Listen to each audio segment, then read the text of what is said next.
नमस्कार मंडळी, माझं नाव शांताबाई मनोहर पाळवदे. तुम्हाला घरचा किस्सा सांगते की जर कधी सगळ्याच्या घरच्या समस्या एकच असतात. जर आपल्या घरी जर नवं बाळ यायचं असेल तर नाराज कुणी व्हायचं नाही, कुणी कुणासोबत किरकिर घालायची नाही. बऱ्याच ठिकाणी होतं, मी तुझ्या आईच्या तिकडं पाठवले, मग त्यांनी खर्च करायला पाहिजे. मग तुझ्या सासरच्या घरचा मुलगा आहे, त्यांनी खर्च करायला पाहिजे.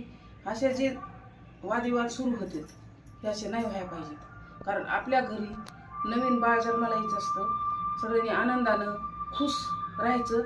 जे होतंय ते होऊ द्यायचं. नाही तर बऱ्याच ठिकाणचे मी ऐकले की तुझी मम्मी अशीच आहे, तुझे पप्पा तसेच आहे, तुझ्या भावाने हेच केलं नाही, तुझ्या भावानं करणीधरणीच केली नाही. या करणीधरणीमुळं आपल्या घरातल्या माणसाचे मन दुखवू नका. आणि आपल्या मन दुखविल्यामुळं काय होतंय की आपल्या घरात तेढ निर्माण होतो. आणि मग सुरुवातच करताना जर आपल्या घरात नवीन जर बाळ जन्माला यायचं असलं, त्याच्या जन्मापासूनच जर सुरुवात करीत राहिलं, त्याच्या आयुष्यात कर कर कर कर कर कर सुरू होईल. म्हणून हे माझं एकच सांगणे की जेव्हा बी आपल्या घरात नवीन बाळ येईल त्या आनंदी वातावरण ठेवायचं.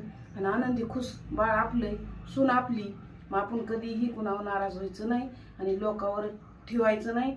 लईच आपल्याला वाटतं आपण सगळं आपल्या हाताने आपण आपलं करायचं, पण कुणी कुणावर अवलंबून राहू नका. आणि माझं एवढंच सांगणे. रामकृष्ण.